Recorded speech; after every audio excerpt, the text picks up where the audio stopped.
Let's guide the youngsters when they are down so that they understand that they must only watch that which is beneficial. They must only watch that which is going to give them the sunnah in their lives. Put ikhlas in your life. Put sincerity in your life. This can be a way of making sure that people understand the Deen Islam, the legacy of Muhammad Sallallahu Alaihi Wasallam who always lived. The Quran is giving us good news that guide us in this universe and the hereafter, brothers in Islam.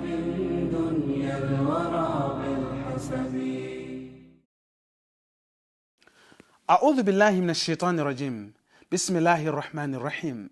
رب اشرح لي صدري ويسر لي أمري واحلل عقدة من لساني يفقه قولي. فقد قال الله عز وجل في القرآن المجيد بعد أعوذ بالله من الشيطان الرجيم: يسألونك ماذا أحل لهم قل أحل لكم الطيبات. وقال رسول الله صلى الله عليه وسلم: خيركم من تعلم القرآن وعلمه. أيها الإخوة الكرام، أحييكم بتحية تحية أهل الجنة. السلام عليكم ورحمة الله وبركاته. Brothers in Islam and sisters in Islam watching from all parts of the world, let's remember that we are what we eat. So many times people they ask non-Muslims, what is halal all about? We must remember that we as Muslimin, we must remember that halal means that food which is clean. That is food that is acceptable to eat for us as human beings. That which is written in the holy books of the Creator, in the books of Allah subhanahu wa ta'ala. That food that is written, all the kitabs of the messengers of Allah subhanahu wa ta'ala. So it is not good for us as human beings to just eat anything. Allah indeed loves us. He loves all human beings in this universe. So you mustn't be from the human beings that eat everything. So that is why it is said in the Quran, يَسْأَلُونَكَ مَاذَا أُحِلَّ لَهُم, that they will ask you what is halal for them, what is good for them to eat. قُلْ أُحِلَّ لَكُمْ طَيِّبَاتٍ. Then say that eat that which is halal. Eat that which is tayyib. Eat that which is good, which is beautiful, which is nice. So animals or birds must be slaughtered by severance of the neck arteries. The neck arteries must be slaughtered, and also the jugular veins. So now when you proclaim this, Bismillah Allah Akbar, and you say Bismillah Allah Akbar, or in the name of the Creator of the universe, and you cut the arteries and the jugular veins, that means when the animal dies, after some moments later, the animal becomes halal. Some non-Muslims were always thinking that Muslims are doing a certain ritual. That is strange. There's nothing strange about making an animal halal. So it is very important also that when the animals are also going to be made halal or being slaughtered in an Islamic way, in the path of monotheism, it's important that the environment must be clean. And the animals must be well fed and watered before being slaughtered. And they must be clean. At the same time, a Muslim is not allowed to eat pigs. Even, I can say people that believe in monotheism of mighty God, even the Bible itself is against eating of the pig. And the animal also must not suffer from what is called cruelty. You are not supposed to make an animal halal by means of cruelty. Like I repeat, the jugular veins must be cut, and the arteries and the esophagus and the trachea must be well cut. So it is very important also to remember the dua or the prayer that you make is Bismillah Allahu Akbar. It is said in the hadith that An Abi Hurairah radiyallahu anhu قال رسول الله صلى الله عليه وسلم إن الله طيب لا يقبل إلا طيبا. That surely Allah is tayyib, is wonderful, is superb. So Allah loves that which is tayyib, that which is superb, that which is clean. وَإِنَّ اللَّهَ أَمَرَ الْمُؤْمِنِينَ. And indeed, the Creator, Allah, commanded the believers in the monotheistic Islam, بِمَا أَمَرَ بِهِ الْمُرْسَلِينَ, as He commanded the what? His messengers. فَقَالَ تَعَالَى يَا أَيُّهَا الرُّسُلُ كُلُوا مِن طَيِّبَاتِ وَاعْمَلُوا صَالِحًا. That all you messengers, كُلُوا مِن طَيِّبَاتِ, eat from that which is clean, وَاعْمَلُوا صَالِحًا, and also do good deeds. وقال تعالى يا أيها الذين آمنوا كلوا من طيبات ما رزقناكم. That all you believe in the monotheism of Islam, in the oneness of Allah, كلوا من طيبات, eat from that which is pure and clean. ما رزقناكم, from what we have blessed you. So Allah has blessed us with numerous beautiful food. Food from the ground, food from the sea, animals. So these are what Allah has blessed us.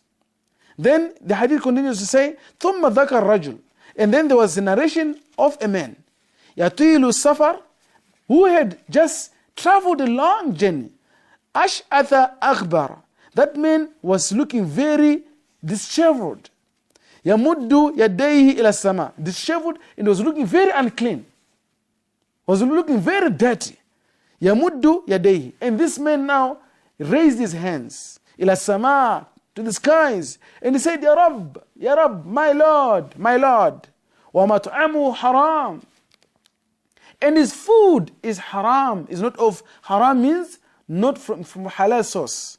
وَمَشْرَبُهُ haram, and his drinking is haram, like for example alcoholism. وَمَلْبَسُهُ haram, and his clothing is not halal, his clothing is not from, maybe he bought it from stolen money. وَغُذِيَ بِالْحَرَامِ فَأَنَّا يُسْتَجَابَ لَهُ. So now this person is nourished only by haram, by food that is not allowed in Islam. So how can the Creator then forgive his sins? So brothers and sisters in Islam, it is very important for us to remember that when we talk about halal, we don't mean only food that is slaughtered in Islamic way, but we mean food that is pure and clean. For example, these days people are putting chemicals in food. That food is not good for human consumptions. So let's look at some quick facts pertaining to halal food, or to food that is halal and food that is haram. So these quick facts pertaining to also genetified food are: South Africa is the only country to allow staple food to be genetified. Staple food, I mean like maize meal, or that maize meal that we make pap from. 80% of maize, 90% of soya, and 100% of cotton grown in South Africa is genetified. So this is not halal food. So this food damages the body because it's genetified, it's full of chemicals. Foods with more than 5% genetified content should be labeled, but many food producers don't. So you find these companies also taking advantage of people's health. They don't label them. They know that this is chemicalized food or genetified food, and they don't put labels so that they can trick people just to make money. So that's why it is said, the extreme love of money is the root of all evil. Is the root of all evil. Animals fed genetified food show serious health problems, including cancer, allergies, organ damage, and especially the kidneys and the liver, birth defects, and reduced fertility. The only human trial with genetified foods found that genetified foods, genes transferred into bacteria in the intestines. So in our intestines, look what type of food is getting inside our intestines. It's genetified. This means that our stomachs can become pesticide factories, immune to antibiotics. So sometimes you find someone saying, I always have constant stomach ache. I don't feel good. I feel tired. I feel something is wrong with me. It is because a majority of South Africans are consuming, or they're actually eating food that is genetified. So brothers and sisters in Islam, so it is very important for us to remember that there's so many dangers for eating genetified food.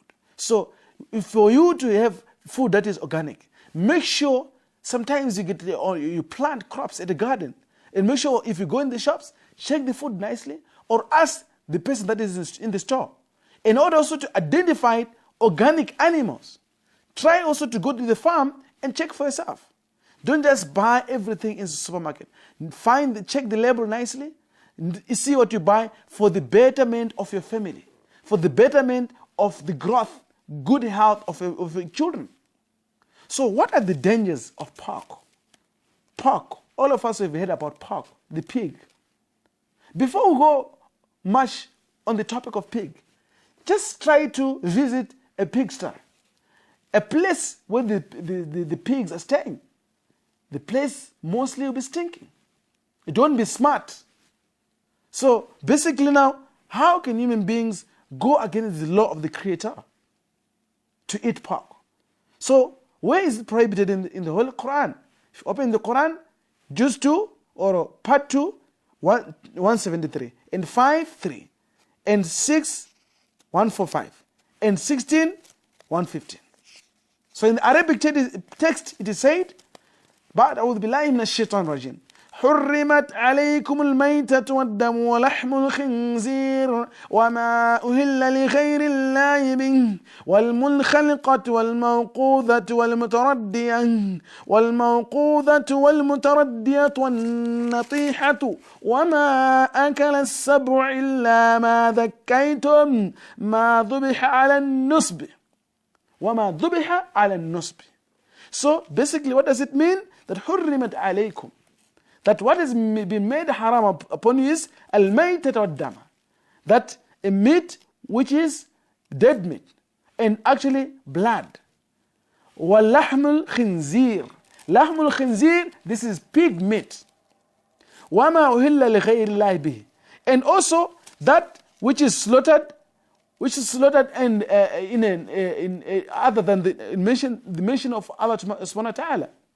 وَالْمُنْخَلِقَةُ وَالْمَوْقُوذَةُ وَالْمُتَرَدِّيَةُ وَالنَّطِيحَةُ وَمَا أَكَلَ السَّبُعُ إِلَّا مَا ذَكَيْتُمْ وَمَا ذُبِحَ عَلَى النُّصْبِ, that forbidden upon you dead animals, cattle, beasts not slaughtered in Islamic way, and blood and flesh of swine, and that on which Allah's name has not been mentioned, and while slaughtering, and that which has been killed by slinging and by strangling, and violent blow or horns. So basically, like the horn. So basically, it is very important for us to remember all these points. That any meat that you find, maybe you find a carcass of a dead cattle, you don't just grab it and eat it. For example, maybe the animals were fighting, the bulls were fighting, and then suddenly the other one has got big horns, and then it kills it. And you were not there, suddenly you just go and say, I eat this. This is not halal. So it is important for us to remember that we have to slaughter it in an Islamic way. So today we are learning about halal food. So we're going to take a short break and come back to hear more about halal food that is mostly consumed in Muslim homes and Muslim environments.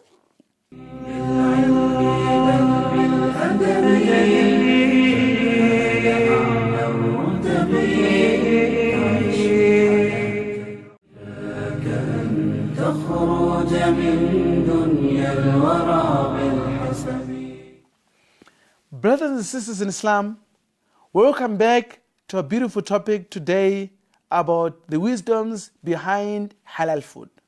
So brothers and sisters in Islam, if you open itself the Genesis in the Bible, it teaches people of what to eat, which is halal food, that they should never eat pork. The Quran has got so many places teaching humanity that you must eat that is pure and halal. So we look at the dangers of pork. What are the dangers of pork? They are the following. The chief cause of ills and mental deficiencies, that is pig meat. It causes a lot of deficiencies in the brain. Pig is a mass of worms. What do I mean by mass of worms? If you see a big pile of worms, this is just like the pigs. Naked eye cannot dictate. When you digest, they give birth to larvae. Larvae in your stomach, they give birth in your stomach to larvae. And these enter your brain lungs, and they cause X and fever. They cause X and fever. So sometimes you feel a good stomach ache. I'm not feeling well. it is because you've been taking too much of pig meat. And the naked eye cannot see the bacteria or the microorganisms that can harm your body from the flesh of the pig. So scientific name for ill-causing worms found in the pig are called Trichinella spiralis. Trichinella spiralis, which causes trichinosis. Trichinosis is caused by the ill-causing worms found in pork. So do we want to have trichinosis? So to avoid trichinosis, stay away from taking pig meat. So it is said also, according to scientists and researchers, that even if pig meat is cooked for 24 hours, they cannot kill those dangerous worms, even for 24 hours. You are not what you eat, you are what you eat for good health. So the next time you want to eat pig, just look at where it is staying. Look at the home of the pig and go home and decide nicely that are you willing to accommodate a dirty man in your stomach or in your house? How can you can see that this man is not taking care of himself. He's very dirty, and you bring him and sit on a beautiful couch which is white in color. What is that man going to do? He's going to make the couch dirty. So you always make sure whatever you put in your stomach, inside yourself, it must be clean. So dangers of pork in the Bible also, Old Testament, Leviticus 11. And the pig, though it has a split hoof, completely divided, does not chew cud. When I mean by chew cud, you must look at the example of the cattle. Look at the cattle that it chews cud. It chews cud means it eats grass. And so that means it is unclean for you to eat that it does not chew cud. You must not eat their meat or touch their carcasses. They are unclean for you. In Deuteronomy also 14:7, we're told of the dangers of pork meat. And in Isaiah, we're also told about dangers of what? Of pork meat.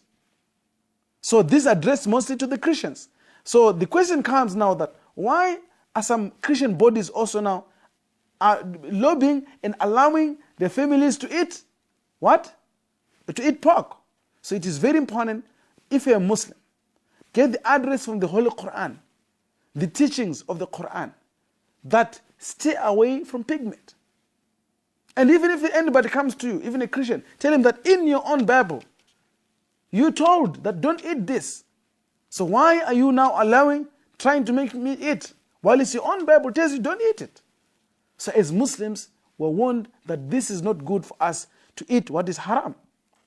So it is very important for us also to remember that we are told not to eat things that have got dedication of maybe evil ancestors, and that which has been slaughtered on a stone altars, a nusb. So the Quran says a nusb, meaning on stone altars. So it is very important for us to remember that sometimes an animal can be wounded. So before it dies, you quickly slaughter it. Then that meat can be halal. But not that it's dead, you let it travel around 50 kilometers till it dies, and then you follow it after 50 kilometers when it's dead. And you want to eat it. That is not halal. So it is very important for us to follow all the etiquettes of Nabi Muhammad sallallahu alaihi wasallam. As the Quran is saying, بعد أعوذ بالله من الشيطان الرجيم يا أيها الذين آمنوا كلوا من طيبات ما رزقناكم. That all you who believe in the monotheism of Islam, eat that which is tayyib, eat that which is clean. ما رزقناكم, from what we have bestowed upon you, from what we have actually told you to eat. So look at how many things the Creator, Allah, has blessed us with. So many places when you go to the villages mostly, I mean those villages where agriculture is being practiced, look at the beauty of crops, like potatoes, cabbages, the cattle. You see, you will see that this is pure sustenance or blessings from the Creator. So this is what we're told to eat by the Creator. A person can ask, what does it benefit me to eat what is halal? Brothers in Islam, if we are going to be from the people that will say, no, I'll eat anything. is, for example, when you travel, you don't take care about yourself. You just say, no, I'm so used to eat food which is not halal. So you just go and drink alcohol. Alcohol will damage your body. And alcohol is not halal. It is said that people that are even making alcohol, Allah does not offer them blessings. Even people that make it, people that squeeze it, people that advertise it or market it, they don't get any blessing from the Creator. Because Allah has made alcohol to be haram. It is not halal. So it is very important for us as Muslims to remember that if you want to make your health, to boost your health, to boost your immune system, you must go for halal food. Halal increases iman. You find people taking drugs. Drugs are not halal. You tell them, no, I go for halal. I don't take drugs. You find even in real life, a woman whom you're not married to is not halal for you. It's haram. You tell yourself, no, this woman is haram for me. Because you believe in halal. So these are the benefits of halal. You stay away from a woman who is not yours. You're not married. Because why? You live in a halal system. You live a halal life. That which is not yours, you see someone has left some money, maybe 100 rands, or even 1 million rands. Say, no, I don't commit fraud. I don't eat what is haram. Because you've taught your life to live in a system of halal. At the same time, when you eat halal, you got a peace of mind. Recently in Europe, we've only heard that there were traces of dog meat in some of the meat in the fridges. We've heard also in other countries in Asia, people eating dogs, people eating even snacks. So when you visit a place, you ask, is it halal? Because you're sure, 100% sure that if I'm going to talk about halal, they know what the Muslims eat. So basically, brothers and sisters in Islam, it is very vital for us to remember that also we have some people that cheat. They label things just to make money.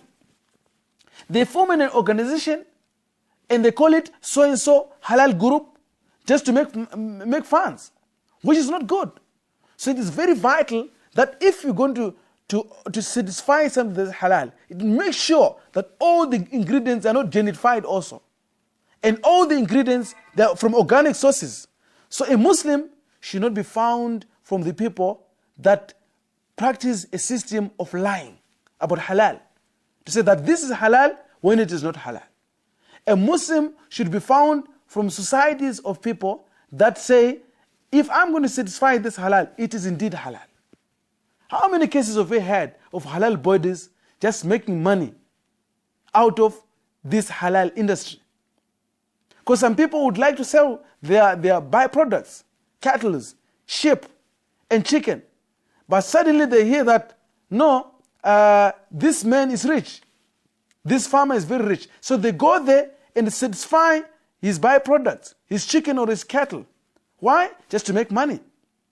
And another big case that is happening is that how can you go to an abattoir and in a minute they're slaughtering 1,000 chicken?